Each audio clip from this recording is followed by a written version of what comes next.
Les fêtes de fin d'année approchent à grands pas, j'ai donc décidé de vous filer un petit coup de pouce pour réussir votre bûche de Noël. Et pour ça, j'ai pris rendez-vous avec l'atelier des chefs. Allez, on y va. Alors on a décidé de vous préparer une bûche de saison avec Bruno puisque ça sera au marron. On commence par quoi? On va commencer par la génoise, donc c'est le biscuit qui va nous servir pour faire notre bûche. Pour ça, on va fouetter les œufs avec le sucre. Oh mince! J'ai encore mis de la coquille, ça m'arrive tout le temps, mais comment tu fais pour pas mettre de coquille? Ça, c'est un grand classique. En fait, il faut pas casser l'œuf sur le bord du bol, mais on va le casser à côté. Parce qu'effectivement, si en le cassant, on casse un petit bout de coquille, sur le bord du bol, il va tomber direct dedans. Et la deuxième chose, c'est que c'est pas très propre en fait la coquille d'un œuf, donc on évite de mettre des bactéries sur le bol qu'on utilise. On ajoute le sucre, on a 90 g de sucre et 3 œufs. Donc là maintenant, on va lancer le robot, donc tu peux baisser, voilà. Et maintenant, c'est parti, on va fouetter pendant 4 à 5 minutes à la vitesse maximum. L'idée, c'est d'avoir un mélange très blanc, très mousseux, qui double de volume. En attendant que les œufs blanchissent, nous allons nous occuper de la farine et de tamiser, c'est ça?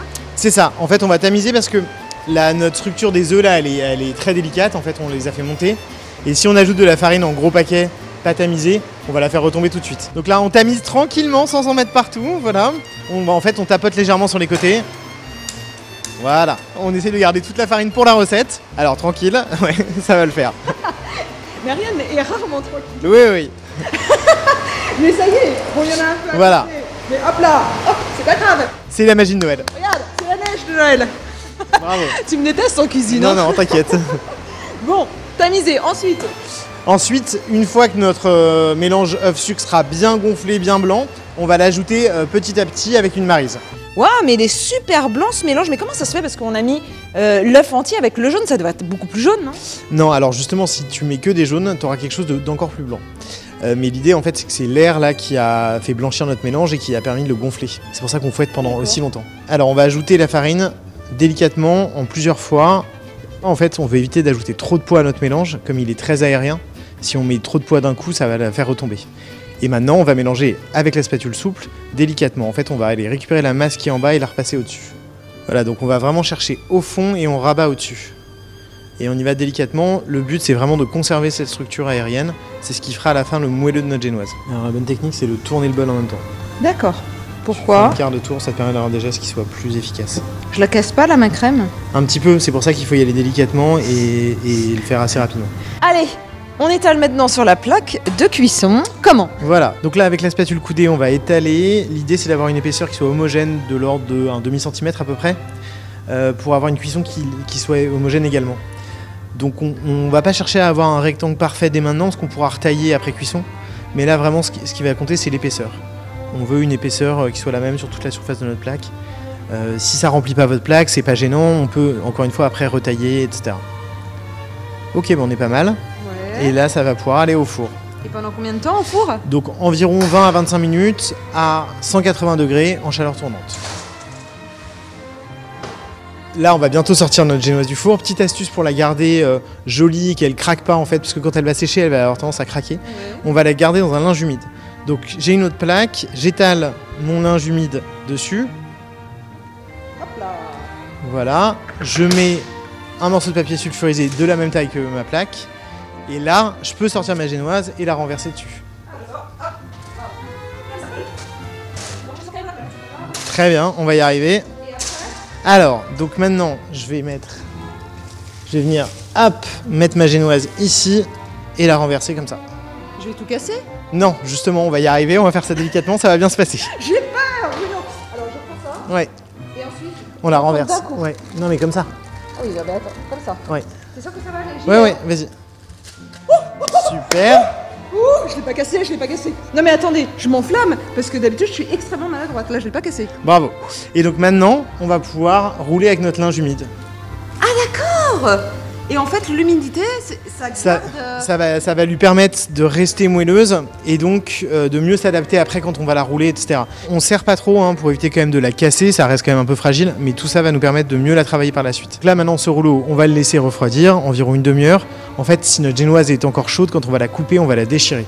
Donc il faut attendre qu'elle refroidisse pour pouvoir la couper proprement et on aura à la fin un joli rectangle de génoise. Là, on va prendre le rouleau, voilà, on va retirer donc notre linge humide. On peut dérouler là, hop, super. Et en fait, on va juste garder notre biscuit. Voilà.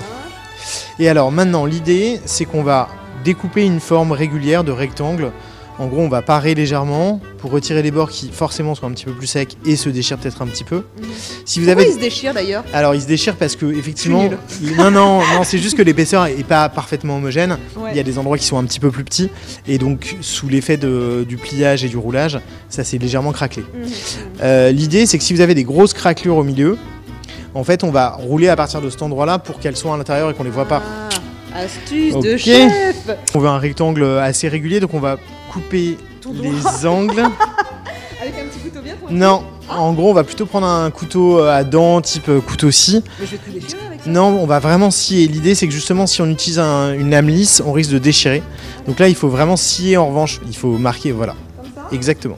Là, c'est bon, on a une forme qui est régulière. Et maintenant, on va pouvoir passer à la suite plutôt que de manger tout le gâteau. Ouais. En gros, on va imbiber avec un petit sirop. Donc, c'est un mélange d'eau et de sucre qu'on a fait bouillir. Et on va imbiber notre biscuit. Ça va permettre de le rendre plus moelleux et surtout de le rendre plus souple pour pouvoir mieux le rouler. On y va délicatement, c'est mieux. Voilà. Je suis tellement grosse morphale que j'ai envie que ça aille vite pour vite m'en mettre plein le gosier. Donc là, évidemment, le sirop, je peux l'aromatiser avec ce que je veux. Du sirop de fleur d'oranger, du rhum, du grand marinier. Enfin, n'importe quel liquide qui pourrait apporter du goût, en fait, on peut en mettre dans le sirop. Reste maintenant à garnir notre bûche avec le marron. Alors on a 100 g de crème de marron. Et 300 g de crème liquide entière. En gros, on va monter une chantilly. Donc, il faut que notre crème soit entière avec au moins 35% de matière grasse, sinon ça ne montera pas. D'accord. On va mettre les deux ensemble dans le robot. Et après, c'est un peu à l'œil. En gros, on va compter 1 à 2 minutes de fouet.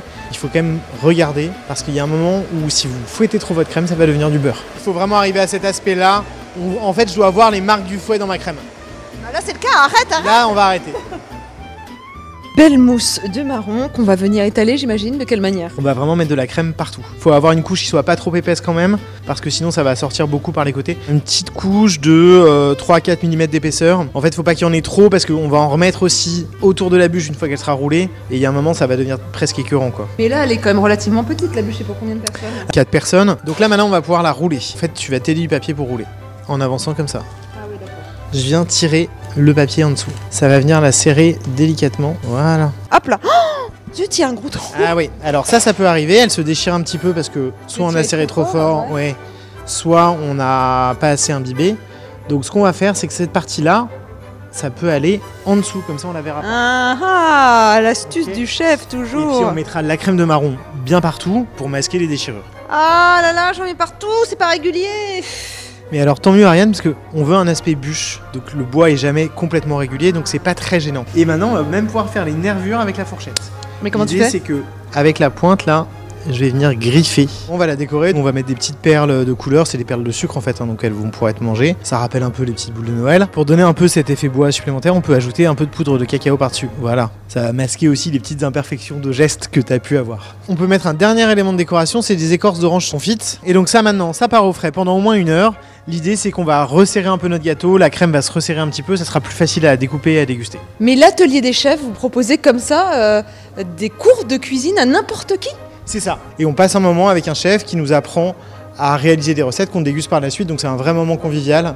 Et ça va de la demi-heure, on peut faire ça en pause déj, à des cours de 2 heures qui sont un peu plus techniques. Et ça coûte combien? Ça va de 19 € à 80 € en fonction des formats. Moi je pense qu'on parle beaucoup trop. Je veux déguster la bonne bûche qu'on a faite ensemble Allez, au on y marron. va. Allez, on y va. Je crois que cette bûche, en plus d'être maison, elle est surtout économique. C'est ça, on en a pour moins de 10 € là pour l'ensemble des ingrédients. Moi, je pense qu'il faut maintenant donner un verdict à notre bûche en la dégustant. Allez, c'est parti. Une bonne grosse cuillère. Déjà, c'est bien moelleux. Mais c'est qu'en plus, c'est super méga bon. Mais c'est délicieux. Alors, à vous de tester. C'est facile, économique. Je vous ai mis la recette là sur nos réseaux sociaux. Foncez, ça vaut vraiment le détour. Bye bye. Et si vous en avez pas assez, faut retourner à la source.